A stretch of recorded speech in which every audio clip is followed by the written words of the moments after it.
اس سے آپ اندازہ لگا سکتے ہیں، اس سے آپ اندازہ لگا سکتے ہیں کہ ذکر کرنے والوں کا مرتبہ اللہ کی بارگاہ میں کتنا اونچے درجے کا۔ ایک مشہور حدیث ہے جس کے راوی صحابی رسول حضرت ابو درداء رضی اللہ تعالیٰ عنہ کہتے ہیں آقا کونین صلی اللہ علیہ وسلم صحابہ کرام کے جرمٹ میں آئے، صحابہ کرام کے جرمٹ میں آ کر سرکار نے صحابیوں سے خطاب کیا، فرمایا الا انبئکم بخیر اعمالکم وازکاها عند ملیککم وارفعها فی درجاتکم وخیر لکم من انفاق الذهب والبرک وخیر لکم من ان تلقوا عدوکم فتضربوا اعناقهم ويضربوا اعناقکم قالوا بلا یا رسول اللہ قال ذکر اللہ۔ اچھا مجھے افسوس اس بات پہ آیا ہے کہ حدیث میں پڑھتا ہوں آپ خاموش رہتے ہیں۔ حدیث خاموشی سے سننے والا کلام نہیں، حدیث وجد کر کے سننے والا کلام ہوتا ہے۔ اور پھر چشمے تصور میں وہ منظر لاؤ نا، جب صحابہ کرام کے جرمٹ میں آمینہ کے لال آتے ہوں گے، پیر صاحب تشریف لائیں مریدوں کے جرمٹ میں، کیسا پیارا منظر ہے۔ استاد تشریف لائے شاگردوں کے جرمٹ میں، کیسا پیارا منظر ہے۔ ستاروں کے جرمٹ میں 14ویں کا چاند آئے، کیسا پیارا منظر ہے۔ پروانوں کے ہجوم میں شم میں فروزہ مسکرائے، کیسا پیارا منظر ہے۔ دولہا آئے براتیوں کے جرمٹ میں، کیسا پیارا منظر ہے۔ آمینہ کا لال آئے صحابہ کے جرمٹ میں، کیسا منظر ہوتا۔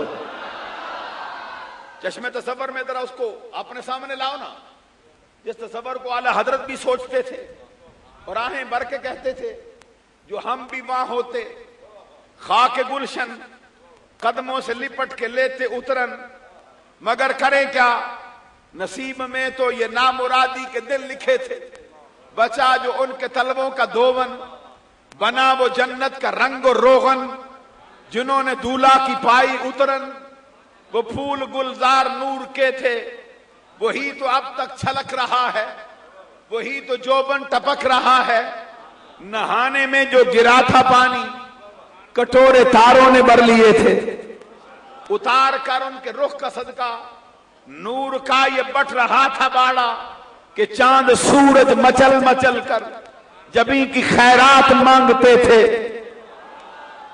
اور سرکار کے چہرے کے حسن کا حال کیا ہوگا۔ حضرت ابو ہریرہ سے کسی نے پوچھا صحابی رسولو بتاؤ ہمارے آقا کا چہرہ کیسا ہے۔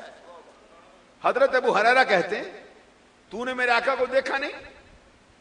جواب میں وہ کہتا اگر دیکھ لیتا تو تیرے جیسا صحابی نہ بن جاتا، پھر تجھ سے پوچھنے کی ضرورت کیا تھی مجھ کو، پھر مارا مارا کیوں پھرتا، پھر کشکول طلب لیے دروازوں پہ دستک کیوں دیتا، اس لیے تجھ سے پوچھتا ہوں بتا میرے آقا کا چہرہ کیسا ہے۔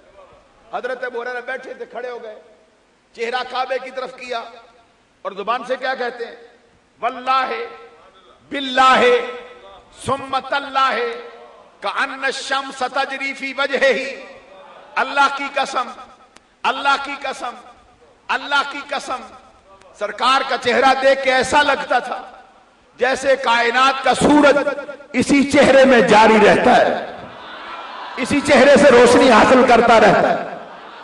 جب حضرت انس بن مالک سے پوچھا گیا، خادم مصطفیٰ، خادم خاص رسول عربی صلی اللہ علیہ وسلم، حضرت انس بن مالک سے پوچھا گیا بتاؤ ہمارے آقا کا چہرہ کیسا ہے۔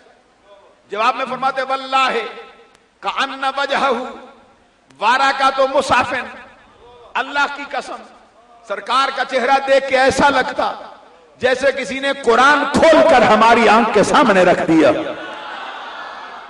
اسی پر پیر وارث شاہ ہیر والا بولا ہے کہ متھا چاکدہ جلوائے ذات ربی، متھا چاکدہ جلوائے ذات ربی، میں تے ویکھیا نال یقین قاضی، تے رخ یار دا صفا قرآن دائے،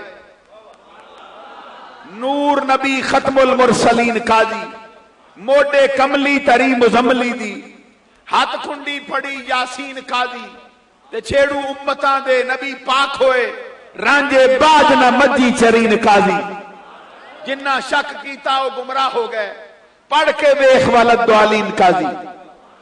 اسی چہرے کی بات کرتے ہو تاجدار گولڑا بھی بولا تو کیا کہا؟ اس صورت نو میں جان آکھاں جانا کے جانے جہان آکھاں تے سچ آکھاں تے رب دی شان آکھاں. جس شان تو شانہ سب بنیاں انہاں سکھ دیاں تے قرلاں دیاں تے لکھ وار صدقڑے جاندیاں تے انہاں بردیاں مفت وکاؤں دیاں تے شالا وط بھی آمن شالا وط بھی آمن. سبحان اللہ. ما احسن کا ما اجمل کا ما اکمل کا. کتھے مہر علی کتھے تیری سنا گستاخ اکھاں کتھے جاڑی. عزیزان گرامی قدر ام المومنین حضرت عائشہ صدیقہ بنت صدیق محبوبہ محبوب رب العالمین سچے باپ کی سچی بیٹی پاکیزہ نبی کی پاکیزہ بیوی سارے مومنوں کی ماں وہ عائشہ جس کو عرش اعلیٰ سے فرشتوں کا سلام آتا ہے.